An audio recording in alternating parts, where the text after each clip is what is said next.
Ma'am, shall we begin? Okay. So, hello everyone. Welcome to Space Week 2024, presented by NSS Mumbai. For those of you joining for the first time, NSS Mumbai is a non-profit educational organization that is committed to fostering awareness about STEM and space among space enthusiasts, while bridging the gap between the students and the space industry. The Spatial Week is dedicated to exploring and celebrating the wonders of space, as well as the remarkable advancement in the science and technology. Well, why is this week so significant? As we all know, being space enthusiastic, space exploration ignites our imagination and challenges the limits of our knowledge. It leads to transformation of discoveries about the solar system. Thus, our speaker for today is Dr. Elizabeth Tasker. She is an associate professor at Japan Aerospace Exploration Agency, specifically at the Institute of Space and Astronautical Science. Well, today's webinar focuses on Martian Moon Exploration Mission, a cutting-edge project led by JAXA that aims to explore the Mars' two moons, that are Phobos and Deimos. Well, the MMX mission will investigate their origins, compositions, and potential role in future human exploration of Mars, with the goal of unlocking the secrets of these mysterious moons and enhancing our understanding of the solar system history. Let's have a more knowledge about this mission with ma'am. Ma'am, it's over to you. Thank you very much. So thank you for that introduction. As we've said, today I'm going to talk about our upcoming Martian Moons exploration mission. And I'm going to start our story with a system of planets that I hope is familiar to most people. So this is a very basic schematic of our solar system. Our sun is on the left, our nearest star, followed by 4 rocky planets, Mercury, Venus, Earth, and Mars. And just to be completely clear, you are here on Earth. After that, there is a band of rocky, rubbly leftover from the planet formation process known as the asteroid belt. And then beyond the asteroid belt, we hit the outer solar system. And this is where the gas giants live: Jupiter, Saturn, Uranus, and Neptune. And then finally, we've got another band of also rocky rubble leftovers, where, of course, the most famous member is the dwarf planet Pluto. So in this talk, we're going to be taking a look at the Mars system. So the Mars system contains Mars itself, of course, and Mars's 2 moons, Phobos and Deimos. And these are named after gods in Greek mythology. Phobos and Deimos mean fear, panic, and terror. And every time I look this up, which moon is which changes depending on the reference, but I believe Phobos is fear and Deimos might be terror. Anyway, equally unpleasant. They're named for the sons of Mars in his Greek form of Ares. So that explains the title of my talk. Challenging Fear is going to be taking a particularly close look at Phobos. So before we hit the moons, let's just check out Mars. I'm not going to say too much about Mars, but I just want to make sure we're on the right page with some basics about this planet. So the first thing I've noticed is when we see pictures of Mars, and we see them next to the Earth, they're often just shown as the same size. And of course, that means you can see the detail on both planets. But it's worth remembering that in reality, Mars is only half the size of the Earth and only 1/10 of its mass. It's actually quite a small planet. And nowadays, Mars it's an arid land, like it's not habitable. The average surface temperature is -65 Celsius, which is not cozy. There is a bit of frozen ice at the caps. There might be some more underground, but it's certainly not a particularly habitable land. However, if we turn back the clock, the story seems to change. So here's one example. This is the Jezero crater. This image on the left was captured by the Mars Reconnaissance Orbiter that was launched by NASA. And more recently, it's the area visited by NASA's Perseverance rover, which is gathering samples that may one day be returned to Earth. Now, the thing that hits you when you look at this image of the Jezero crater is honestly, it could be Earth. You seem to have some kind of delta here where there's evidence of fast-moving water hitting a slow-moving body of water, such as a lake, that has since dried up. And this is genuinely what we think this is. This Jezero crater might very well once upon a time have been a delta where the crater was filled with water and rivers were running into it. And that suggests that past Mars was certainly more habitable than current Mars. Indeed, there's actually a fair amount of evidence that Mars might have had a lot of water. Examinations of the atmosphere of Mars suggest that if you estimate the water loss, then you're looking at possibly 0.01 to 0.1% of mass of Mars in water back about 4 billion years ago. So the Jezero crater is thought to be about 3.8 to 3.6 billion years ago, where it might have had water. So ballpark 4 billion years ago, you might have had a planet with, almost 0.1% of its mass in water. Now, just to put that in perspective, the Earth actually only has 0.02% of its mass in water. We think of us as a very wet planet because we have a lot of water on the surface. By surface, our oceans cover over 70% of our surface. But by mass, it's not all that much. It's only about 0.02%. And if you took all that water and rolled it into a ball, it would look a bit like this. So in comparison, past Mars might even have been wetter than Earth. Now, if it's got water, there's the tantalizing possibility that Mars was once habitable. So in which case, we'd be looking at a habitable planet that died. So you've almost got the full cycle here. You've got a planet that became habitable, forming out of rocks and then developing water and life, and then lost habitability, which makes it a fantastic case study for understanding habitability in general, what causes it and what ends it. So in particular, how did Mars become habitable? And then what happened after that? Now, the first question might seem a little trivial because you might say, well, the Earth is habitable. Hello, you're sitting here listening to this talk. So surely it's not that surprising that past Mars might also have been habitable. But the mystery here is that we don't actually know for sure why the Earth is habitable. In particular, our oceans, which are essential for all life on our planet, the origin of our oceans is a bit mysterious. So to understand that, let's go and take a look at our solar system. And then let's pull back the clock 4.56 billion years. So at that point, we haven't got planets yet. Instead, we have this disk of dust and gas that surrounds the young, newly forming sun. And we call this the protoplanetary disk. And we actually see them around young stars everywhere. It's like the planet's starter kit, this disk. And in this disk, you start off with microscopic grains of dust. And I'm greatly simplifying the process, but basically they collide and stick, and you get something a bit bigger and a bit bigger and a bit bigger. And eventually gravity gets excited enough by the whole process to pull it in to something more spherical. And you end up with something that looks sort of planet-like.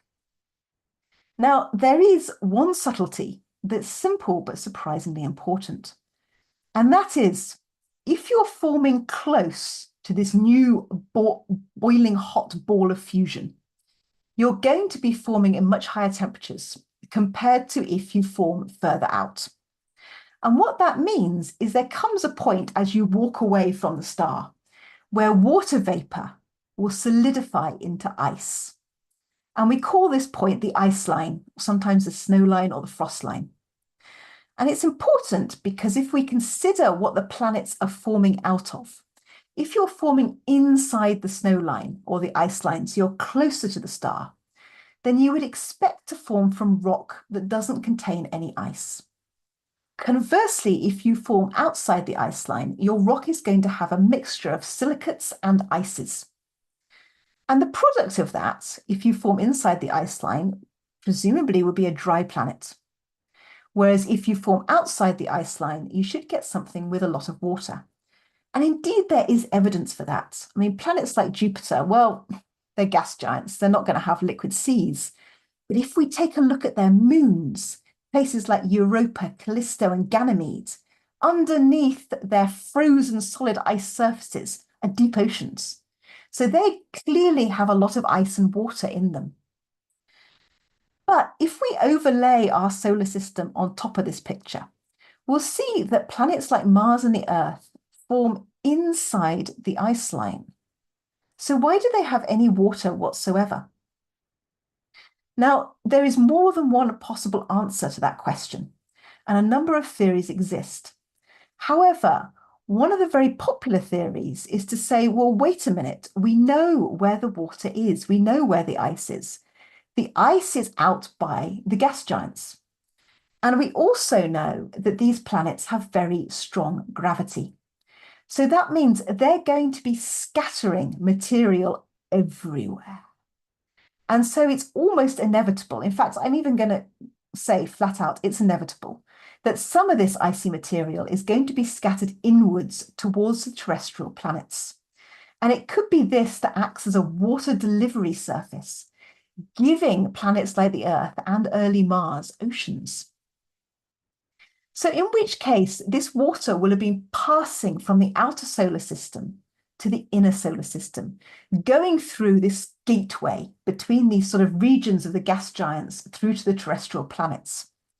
So if we want to understand about this epoch and how we might have started habitability, it would make sense to look at a planet that's in this gateway. And Mars is right there. So you might think, aha, I understand now. Mars is at the gateway between the inner and outer solar system. We think the material flowed through this gateway and started habitability. Mars is the place to go. But there's another subtlety I'm going to throw your way. If you think about what happens after a planet has formed, planets are pretty large, and that means they start with some exciting geology. Things like the heavy stuff sinks to the center and starts to form a core. We call this differentiation. After that, you might start with a convecting mantle as heat tries to escape from that hot core to the surface, and you get this circulatory system inside the mantle. That might trigger volcanoes, which in turn gives you an atmosphere which starts to erode away the surface. So what you end up with is a very changing system.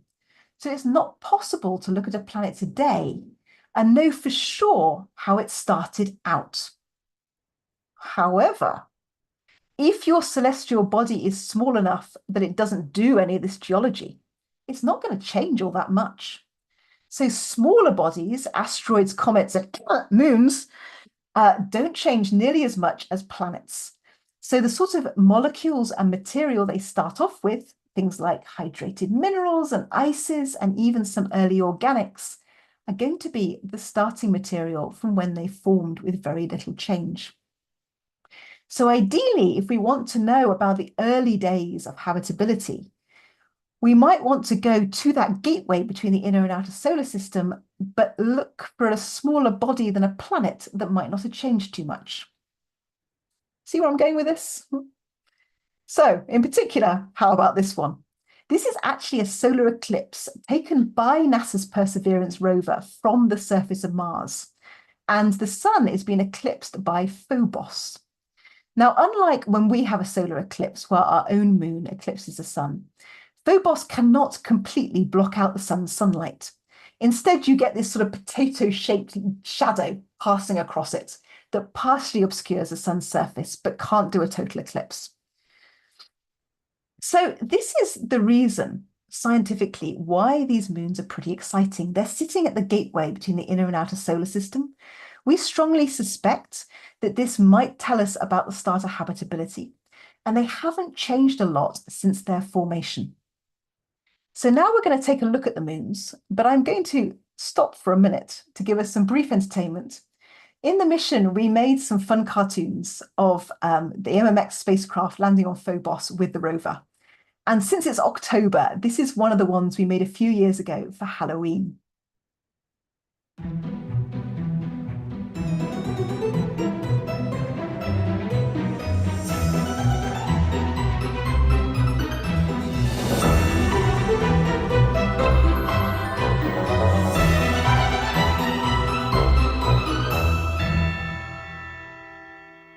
So the inside joke here is that the MMX spacecraft has gone as a Tengu, whereas the rover has gone as an Orochi, both of which are Japanese mythological beasts. But, fun fact, they are also the name of two cameras on board MMX.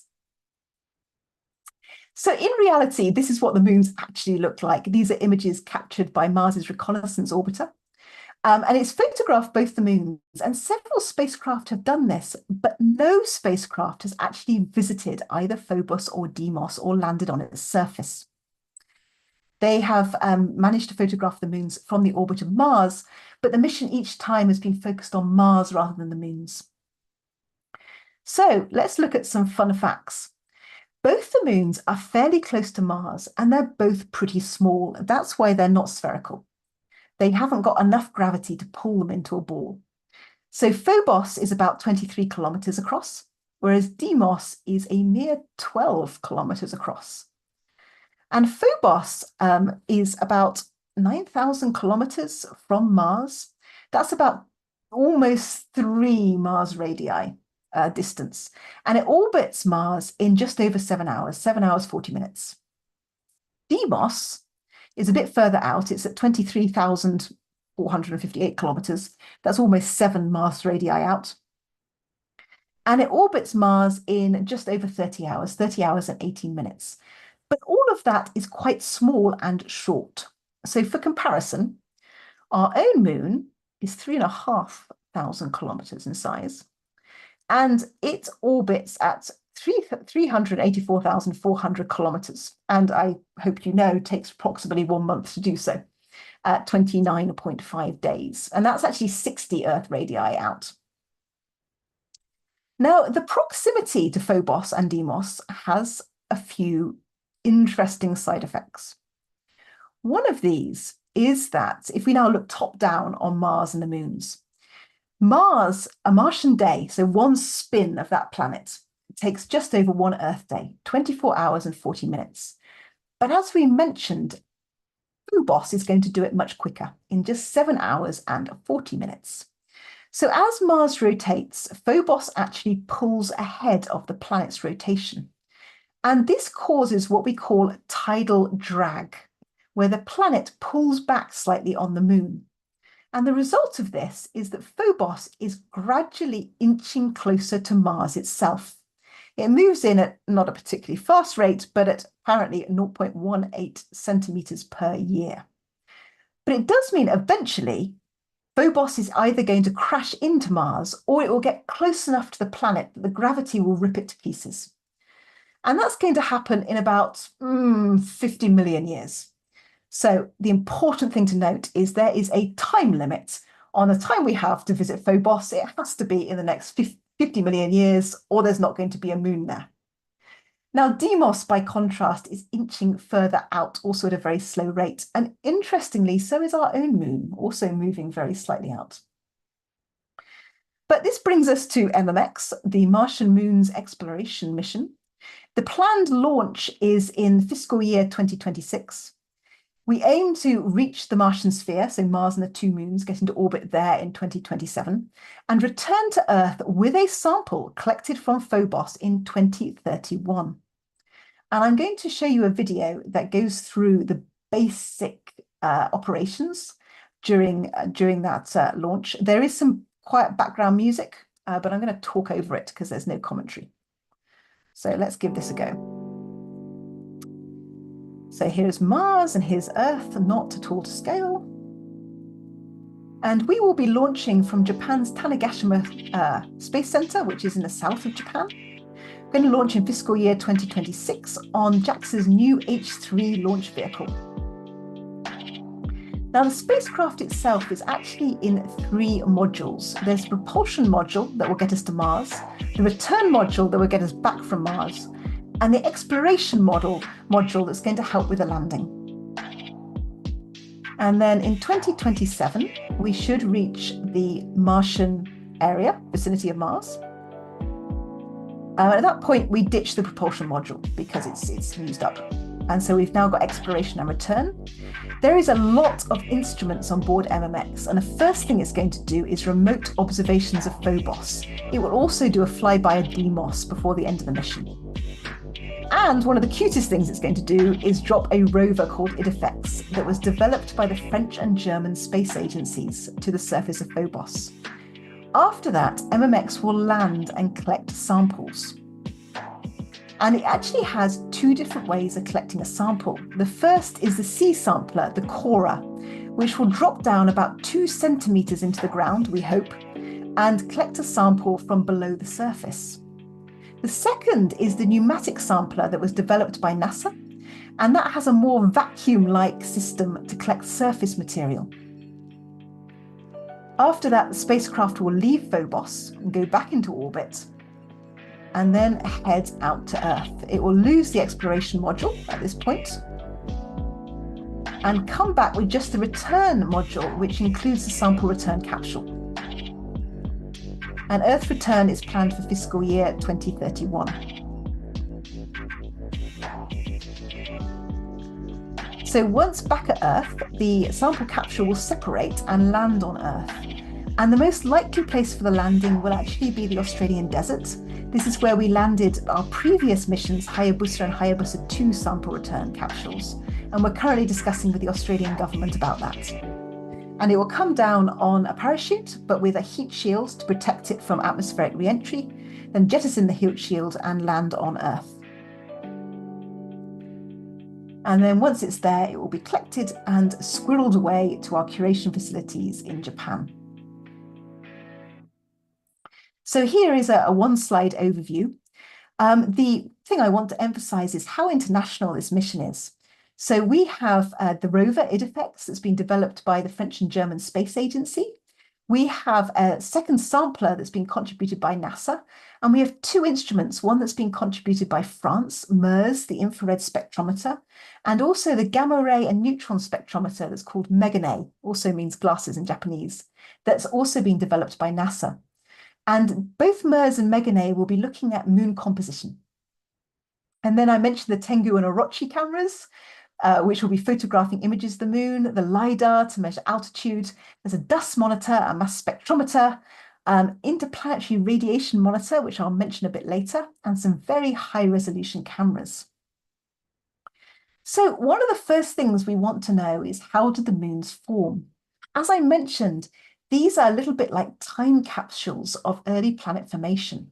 So in order to understand that data, we need to know, where did the moons come from and when? So there's a couple of options, and we don't know at the moment which one is true. Option 1 is capture. Now this suggests not only do the moons resemble asteroids with their lumpy potato shapes, but they might actually be asteroids, originally in the asteroid belt, scattered inwards, perhaps through Jupiter, just like that icy planetary material did right back at the beginning of the planet formation process. And then they were snagged by Mars's gravity to start to orbit and become moons. Now, it's not just the fact they look like potatoes that make us think they're asteroids. When we talk about a way an asteroid looks, we really mean the reflected light. So from Earth, asteroids look like point sources. We can't actually see their shapes, which is good, because if we could, there'd be problems. It would mean they were way too close. So instead, we see asteroids at a distance and they just look like a dot, and we don't know what kind of shape they might have. However, we can look at light that's reflected from them. So the sunlight comes in, it reflects off the asteroid, and we detect that reflected light. In particular, if the asteroid reflects a lot of light, we say it has a very high albedo, which just means high reflectivity. Alternatively, if it has a different composition from that, it may reflect very little light, giving it a low albedo. We can also look at the wavelengths of light that are reflected from the asteroid. Are they more in longer, redder wavelengths or in shorter, bluer wavelengths? And if you plot these on a graph, we get what you call a spectrum. So a spectrum is just how much short wavelength versus long wavelength those asteroids are reflecting, and it depends on the asteroid's composition. So when we talk about a blue spectrum, we don't actually mean the asteroid is bright blue. What we mean is it reflects more short wavelengths than long wavelengths. And since blue light has shorter wavelengths than red light, we talk about blue spectrum, just meaning that there's more light in shorter wavelengths. Conversely, you can talk about a red spectrum where most of that emission is in sort of red or infrared, longer wavelengths. Now, there is a class of asteroid called a D-class asteroid that has this very red spectrum, and it is surprisingly close to Phobos and Deimos, which also have these very red spectrum and a very low albedo. They don't reflect much light, they're very dark. So this is one reason why we think these might actually be captured asteroids formed elsewhere in the solar system and scattered inwards. Option number 2 for the moons is that they formed the same way as our own moon around the Earth formed, which is thought to be in a giant impact. So in this scenario, a big meaty body comes in and smacks Mars really hard. And it's such a big collision that a huge amount of material is scattered off the planet and goes into orbit. And then this coalesces, and eventually you end up with 2 moons, Phobos and Deimos. Now, the reason we think this might be true is both the moons orbit in a plane on nearly circular orbits, which is awfully tidy. But it's exactly what you expect if you had a disk of material around the moon that then clumped together to form the disk of material around the planet, sorry, that then clumped together to form the moons. If they were captured, there's no real reason for them to have nice circular orbits or to be in the same plane. They would be presumably, or at least they could be, much more random. So it's a bit neat if they're orbiting in a very neat circular fashion. Now, both of these options are important, and we can distinguish between them by looking at the moon's composition. We'll get clues almost, I hope, fairly promptly when we get to the Mars system, when we use the onboard suite of instruments like MEGANE and MERS to look at composition. And then, of course, we're getting that sample back to Earth, which we can study in an Earth laboratory. So if they turned out to be captured asteroids, then we would expect their composition to not look anything like Mars because they form somewhere else in the solar system. On the other hand, if they are impact moons, then their composition should be a mixture of this impactor, which would have presumably formed somewhere else in the solar system, but also Mars itself, at least 50% Mars material, according to simulations. So it should be, I believe, relatively straightforward to tell the difference between these 2 scenarios once we get some good data. And both of these options are really exciting for understanding habitability. So in the first case, where they're captured asteroids, that would give us a lot of evidence about this water movement, where we've suggested that icy rocks come from further out in the solar system, and they come through to the inner solar system. If Phobos and Deimos are examples of that happening, we can take a look at the sort of minerals that are in them and know that these are the kind of rocks that would have hit the early Mars and early Earth, and that will help us understand how habitability might have begun with the aid of these ingredients. Second option is if they're carved from Mars during a giant impact. They're time capsules for early Mars. So as we said, early Mars might have been a lot more habitable. So if you scooped out a bit of early Mars, threw it into orbit and made it a moon, then nothing's really changed since then because it's a small body without things like volcanoes or atmosphere, then you've got this proof of what Mars would have looked like billions of years ago. So the composition of that moon would tell us a lot about early Mars and therefore about its early habitability. So they're both pretty awesome options. Now, it's not the only thing that we think MMX will do. So in particular, Mars, apart from the giant impact that may have created the moons, is like all celestial bodies, somewhat bombarded by meteorites. And big enough meteorites will cause Mars material to be ejected from the planet. And some of this may end up on Phobos itself. Now, we do have Mars material that's ejected from in this way because we have Martian meteorites. But that interplanetary journey between Mars and Earth is difficult. Like, it's a long journey, and then you have to do atmospheric re-entry through the Earth's atmosphere that will burn up almost anything interesting. So as a result, you only get the toughest igneous rocks in Martian meteorites. You don't really get a sort of average sample of what the rocks might be like. But on Phobos, what we're hoping that MMX will collect will be not only Phobos material, but this material ejected from Mars and bring back an actual Mars sample. And because the journey to Phobos is much more gentle than the journey to Earth, it should bring back a much more representative sample of what Mars is like, including possibly things like early organics and hydrated minerals that could tell us about habitability. Now, as I briefly mentioned, Perseverance is down now in the Jezero crater collecting samples. And if we can bring these back to Earth, they are an amazing comparison, because Perseverance is at a known location within Mars. And that has some distinct advantages. In particular, we know the geology around the area because we photographed it a lot. So you can put it in context of where it is. On the other hand, it is only one area on Mars, whereas the sample that MMX will bring back will contain grains from all over Mars. And if some of them contain radioactive isotopes, you can even date them to get a positive chronology of Mars itself, giving evidence for what the planet is like on average and possibly through time, depending on how much that material we can bring back. So it's a really cool complementary sample that should tell us a lot about Mars as well as the moons. The other interesting thing is I briefly mentioned that MMX is carrying a radiation monitor.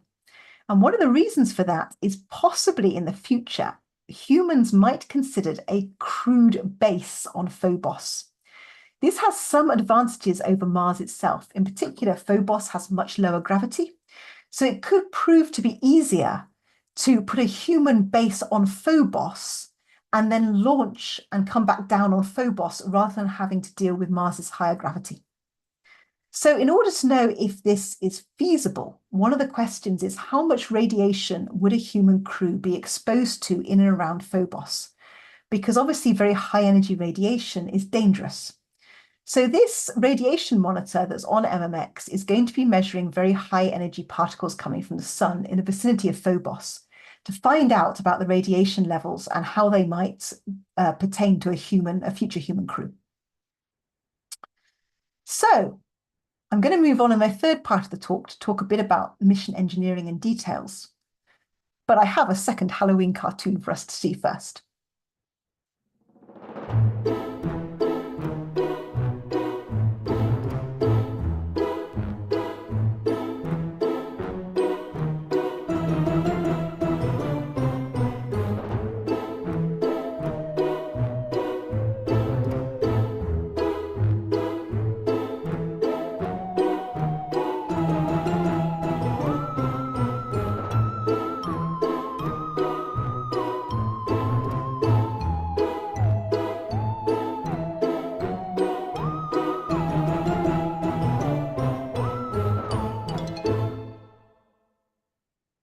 So in that case, MMX actually uses its pneumatic sampler to blow the sheet off the little rover it affects. So of course, all of these plans are well and good, but at the end of the day, we do actually have to complete the mission. And one of the most challenging areas is going to be this touchdown onto Phobos itself. Because if there's a problem at this stage, the mission ends. Like, you lose the spacecraft, you lose any other material you've collected, it's over and you don't get that sample back home. So the sample collection is very risky. But fortunately, JAXA have done this before. So not with Phobos, but with an asteroid. And this is the Hayabusa 2 mission that brought home a sample from asteroid Ryugu. So Hayabusa 2 was launched in December 2014 on an H2A rocket, which is the predecessor of the H3 that the MMX spacecraft will be launching. It traveled to a near-Earth asteroid called Ryugu, arriving in June 2018. And it also examined the asteroid from the vicinity, just like MMX will do. It deployed 2 little rovers and a lander, where the lander was also developed by the French and German Space Agency. And it did an impact experiment, which created a brand new crater, and this was to access material just below the surface. And then it actually collected 2 samples and returned these to Earth in December 2020. So this is what Ryugu looks like. And you might think, wow, that's one sweet little new world we've just seen. But may I remind you, the purpose was to collect a sample. And I'm going to label every boulder that's larger than 8 meters. Now, at this point, you might be feeling a little less confident because there isn't any obvious wide open space. And this actually was a bit of a shock to the team that knew there would be boulders, of course, it's an asteroid, but had hoped for regions where there was dense boulders and regions where it was more open. There were no regions where it was more open. The other side is just as bad as this side. And if you were designing the touchdown, you might start to feel a bit more like this at this stage and rather worried about the whole thing. However, they redesigned their touchdown scheme. And this is actually a movie taken from the camera on board Hayabusa 2. So the slightly odd angle you've got here is you're looking alongside the sampler horn. And the shadow of the asteroid is what you're seeing the spacecraft shadow on the asteroid. And then that semicircular part is going to touch the asteroid. As it does, it's going to fire a small projectile made of titanium. It's going to stir up material, and that's going to come up the sampler horn and into the sample capsule. And they were hoping for a space about 50 meters across, but they ended up having to land in a space just 6 meters wide. But they succeeded it with a 1 meter accuracy for the first touchdown and a rather staggering 60 centimeters accuracy for the second touchdown. So with this, they returned to Earth. Hayabusa 2 left Ryugu in 2019 in November, and it arrived just over 1 year later and landed in the Australian desert of Woomera. And the big streak you can see on the right-hand photograph is the sample capsule re-entering the Earth's atmosphere and heating as it does so to become like a shooting star. The smallest streak you see just above it, by the way, is a Starlink satellite. And then at the top left, you see the parachute and the sample capsule on the ground as spotted by a small aircraft. And then finally on the left, you see the team carefully collecting the sample capsule itself. Now, MMX has similarities and differences with these missions. It is going to land on a small body. In that sense, it's quite similar, but its landing is going to be distinctly different. So in particular, as you saw, Hayabusa 2 did a very quick touchdown. It's a touch and go.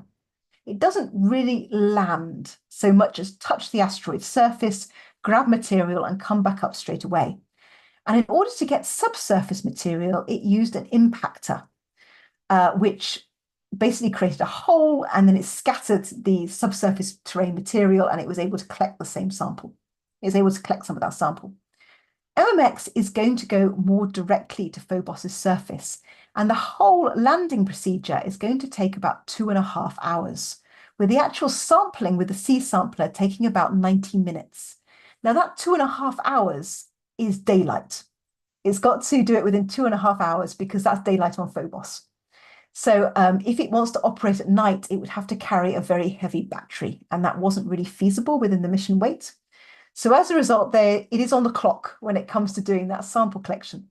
And then it's going to use a sea sampler, which will go about 2 centimeters below the surface and collect a sample that is hopefully substantially bigger than what Hayabusa 2 was planning to collect. So in order to help with this difficult process, there are a couple of things that MMX is going to do. The first of these is the little rover IDEFEX. So as I mentioned, this has been developed by the French and German space agencies, CNES and DLR. Its name IDEFEX actually comes from the European cartoon Asterix and Obelix, if everyone's seen that. In this cartoon, there's a dog called IDEFEX that is similarly adorable to this rover. And the photo you're seeing on the top right is actually the delivery of IDEFEX to Japan. It's at Kamakura Works, where the spacecraft has been assembled. And earlier this year, IDEFEX was delivered safely to us to be integrated into the spacecraft.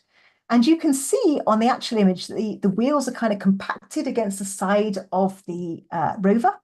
And that's because it's going to be dropped by MMX itself just above the surface of Phobos. And it will come down and probably bounce and turn a few times in that compact position. And then it has the ability to right itself before starting to move. And one of the primary aims of IDFX is actually to be what we call the first penguin. I think that's a Japanese term because I never heard it before I came to JAXA, but it means first risk taker, the first one to do something new.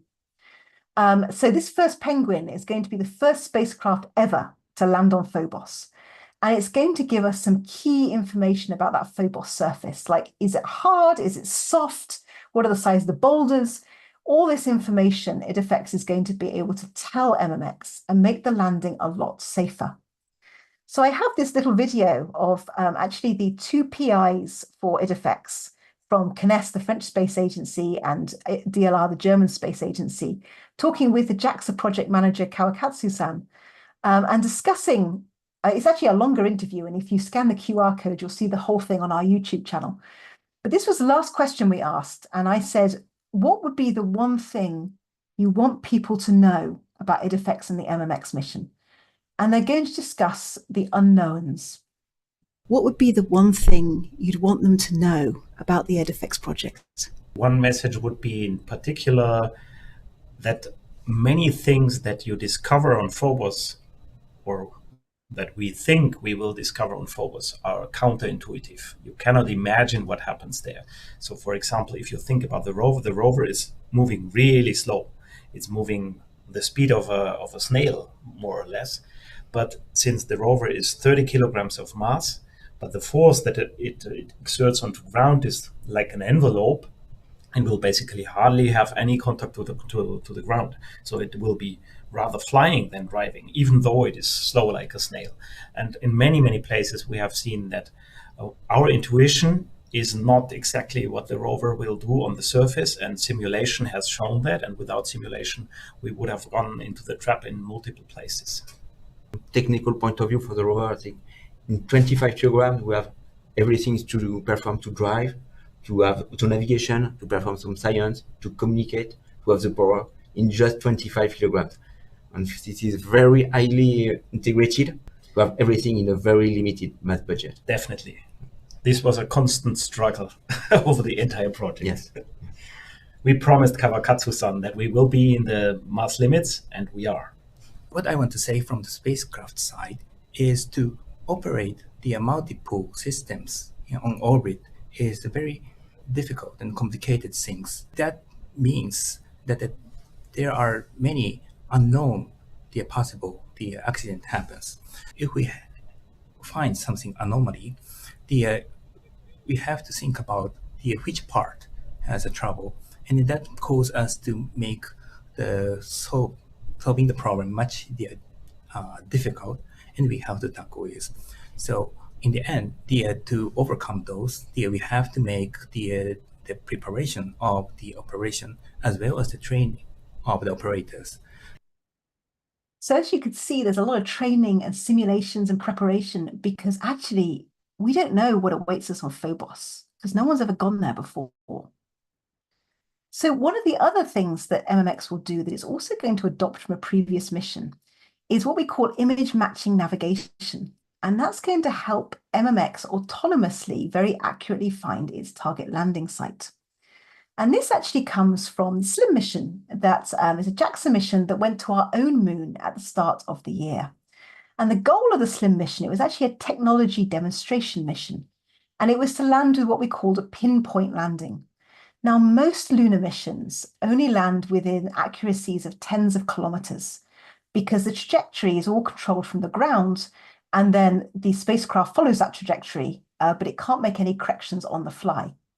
But the idea here with pinpoint landing was to land within 100 meters of the target destination, so far more accurately than what had been achieved autonomously before.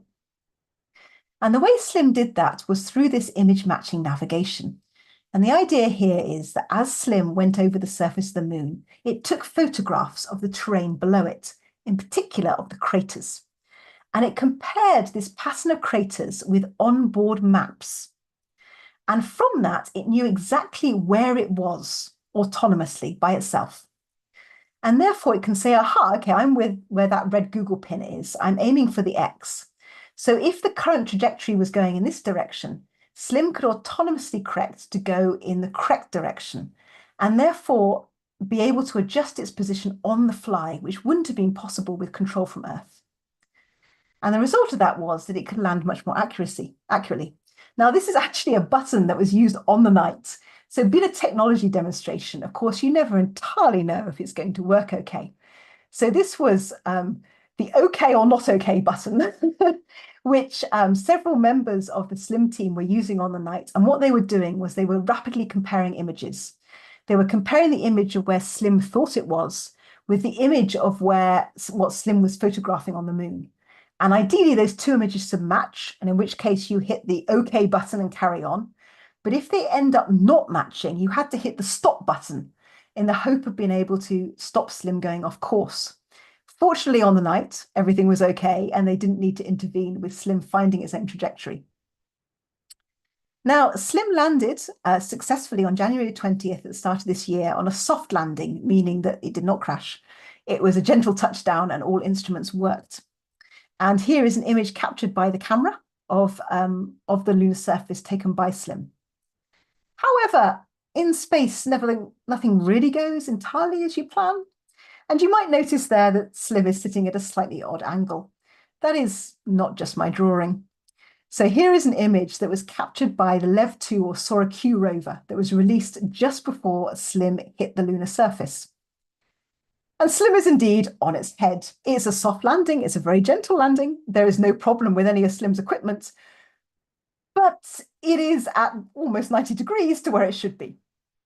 And actually, the reason for that is if you look closely at the diagram, you'll see a cone that is one of the thrusters, but you should be seeing two, and you can only see one. And that is because just before the very final descent, just before SLIM actually did the touchdown, something happened to the main engine and it lost one of its two main engines.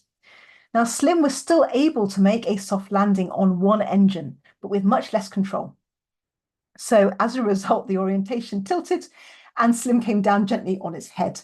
It turns out this was actually no problem at all for the science program because the one science instrument that SLIM was carrying has a superb view from that angle, as it turns out.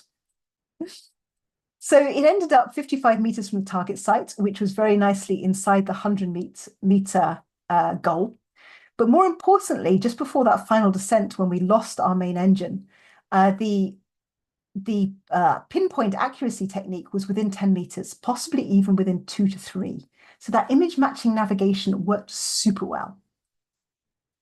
And that made Japan was the first successful landing on the moon for Japan, made it the 5th nation. Of course, the 4th nation being India with Chandrayaan-3 the year before. But at a surprising angle for us. So this image matching navigation is going to be taken on board MMX as well because it worked very successfully. And it's going to help MMX find the landing site. So once that landing site's been selected, MMX will be using the same image matching navigation to find it as accurately as possible and touch down as closely as possible to that point. Now, these are just a couple of the choices that we made when designing the spacecraft. Naturally, there are many more. But if you think they suck, may I challenge you personally to try and do better? This is a little educational computer game that was developed by the JAXA Education Center. And although it's aimed at children, honestly, it's pretty informative. So it runs in a web browser. It's completely free. It's in Japanese and English. And the goal is that you have to make choices about how you want to assemble MMX. If you make the wrong choice, you won't be able to make it to Mars and back. But likewise, there are different choices you can make for the science payload, or different choices you can make for the solar panels, like make them too small and you're not going to have enough power to get to Phobos. Make them too big and landing is going to be difficult. So choices like that are all the way through the game. So I do recommend giving it a go. Now, one of the other things we have as well wasn't developed by us. It was developed by a company in Japan, was actually a planetarium show advertising MMX for a domed screen. It's actually a 45-minute film. It's really cool and very impressive. And it has both a Japanese and English translation. I do not know where outside Japan you can see it, but I do know it is doing a tour. For example, it was at domed theatre festivals this last summer in Europe, I think in Germany. So maybe it will it will also come to India or be somewhere you happen to be, so do look out. Here is the trailer, so you can kind of enjoy the graphics.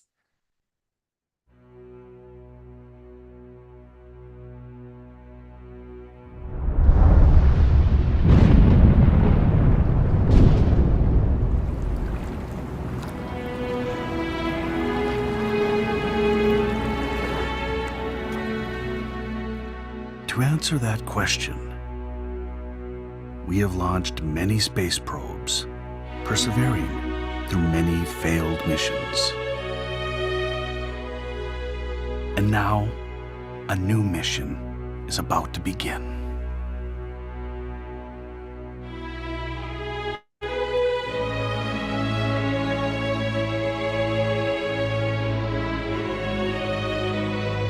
We must go to Phobos, a satellite of Mars, to obtain samples and bring them home.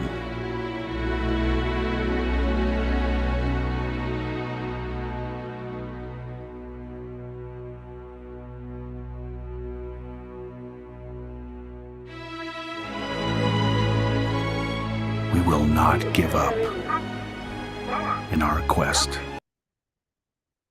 So the movie also has great graphics, so you have a chance, please do go and see it.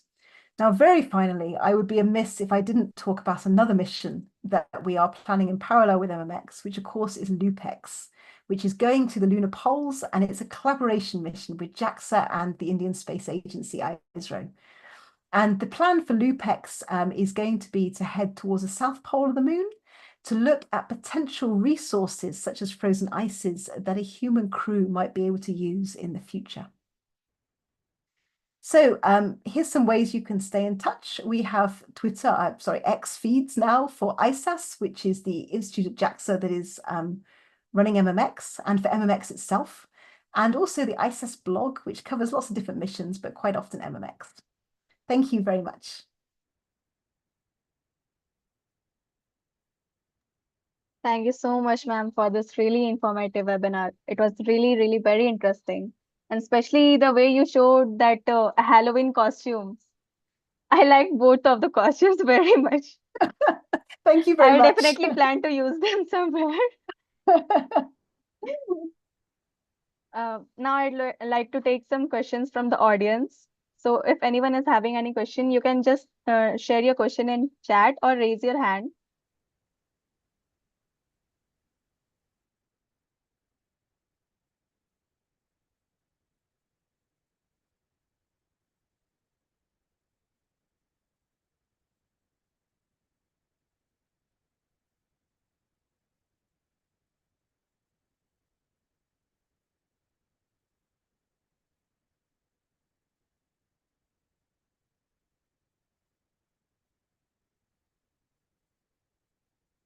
I hope this means I was completely clear on everything I said. Probably. I definitely have one question. I'd like to know what are the challenges that you anticipate in communicating with the people? Like, I know you are also in outreach, so there are many times that you face difficulties in reaching out the people, like what information to share. I'd really like to know that. How do you overcome that? Yes, so there are obviously many different ways I can answer that question. One thing I'm going to flag is that MMX in particular has outreach at its heart, because we've collaborated with NHK, which are actually, I mean, from a British standpoint, they're the Japanese equivalent of the BBC. They're our TV agency and news agency. And with them, we've developed 4K and 8K resolution cameras. Now, these will be used by the mission as well, because it will be amazing images and great data, but they are really first and foremost for outreach, to produce some of the sharpest images that we can send home.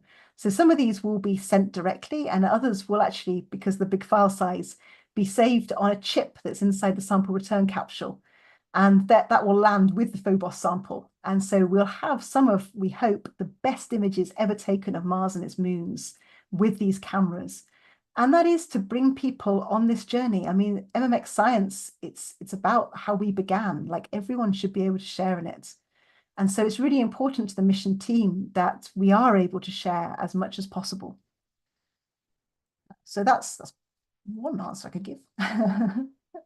Oh, thank you very much for saying the slides and animations are nice. Regarding outreach as well, some of the difficulties I occasionally reach are sort of amusing. Like, we try to do things bilingually. I'm sure you have this problem in India too, where you want to release things in multiple languages. And mostly it's fine, things translate. But occasionally you have terrible in-jokes and they sound hilarious in Japanese, and I translate them into English and I'm just like, this makes no sense whatsoever. And I have to go back to my colleagues and I'm like, what? And they explain it to me and I'm like, oh, yeah, that doesn't work in English. It's like a word play or something like that. Two words that sound very similar in Japanese, and of course they just don't in English. So an example of that was actually when I was working for Hayabusa 2. The mascot for the Hayabusa 2 team is an oarfish. Make any sense to anyone? No, of course it doesn't. But if you were a Japanese fluent speaker, you'd know that the name for oarfish is also Ryugu. So it's the name of the asteroid, it's the name of an oarfish, hence the kind of fun joke. But yeah, you translate that into English and people are like, why is there a fish in the control room? We have one question, like, does the tidal force affect from the mass, the dimension of Phobos? So would it affect the mission also? So I believe the answer to that question is no. So as an example, we can look at our own Earth. Now, as I'm sure you know, the moon causes tides on Earth, and they are very substantial because of our liquid water. It also causes a surface tide where the Earth actually distorts a little bit and the moon distorts a little bit. But it's not a problem for a lunar landing. Similarly, for Phobos, Phobos will be distorted slightly by Mars's gravity, and Mars itself is distorted slightly by Phobos, but the moon is really small, and it doesn't actually make that much difference from the purpose of the mission. It does just mean that the orbit is what we say is decaying, so it's getting steadily smaller because of that tidal pull. But it won't affect the shape or dimensions of Phobos over any kind of time series that we care about, even when looking, I think, at the past science of Phobos. I don't believe we need to consider it. Not 100% sure about that, but I don't think so. There is more like I won't say it's a question, but I would like to ask that someone is saying that most learning resources are available in Japanese. So it will obviously create a problem for people who don't know the language. So is there any alternative you can suggest? I mean, we are trying really hard for MMX to release in both English and Japanese. We're doing pretty well. Not perfectly, but well. So for example, I showed you the Twitter feed earlier, MMX_JAXA_N is the English feed. It should be identical to the Japanese feed. We treat simultaneously in both languages. The MMX website and the blog is also identical in both languages. So I understand where that comment is coming from. We are not always the best at bilingual outreach, but we are really, really trying. MMX is a highly international mission. We have a lot of international partners, and it's really important for us that everyone can follow the mission and see where we're at. So we will do our best, is what I'm going to say for that. We're really trying. In that case, you have an advantage since this webinar was not in Japanese. Yeah.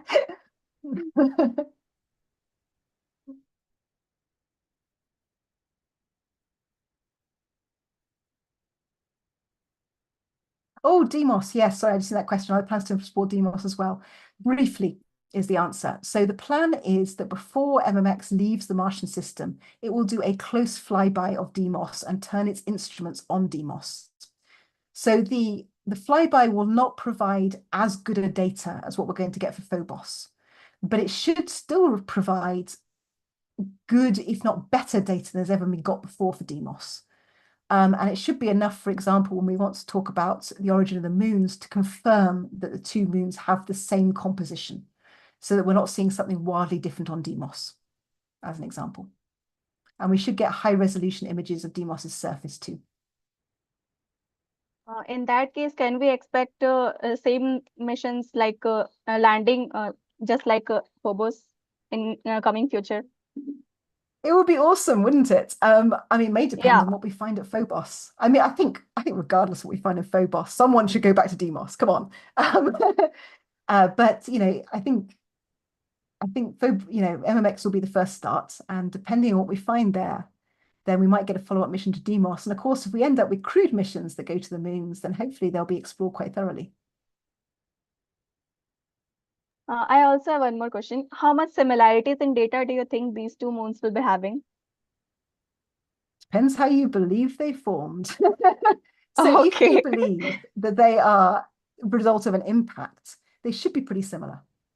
The data we have so far from observations suggests similar but not identical. One of the reasons to go to Phobos was we know slightly more about it, but also that it seems to have a more varied composition than Deimos. Now, that may prove not to be true. It may just be that the observations we have suggested this. But it could also be that the moons are not identical. And in which case, I think MMX will see this. And if they are captured, then there's no particular reason for them to be identical. They could have come from different areas of the solar system. Okay, thank you very much. Now, are we having any more questions?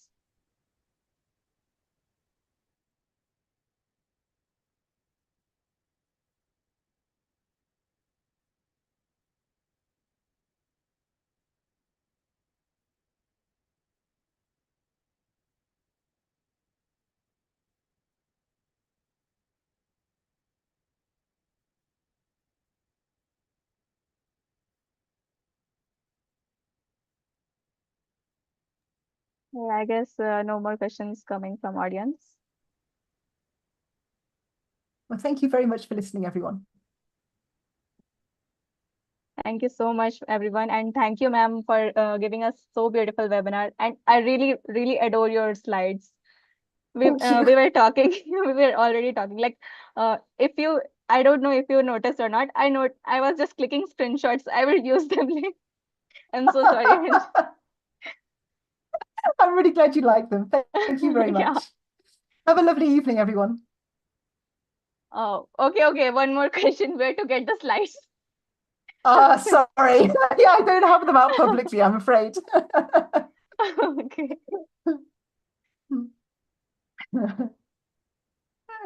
Thanks very much, everyone. Bye.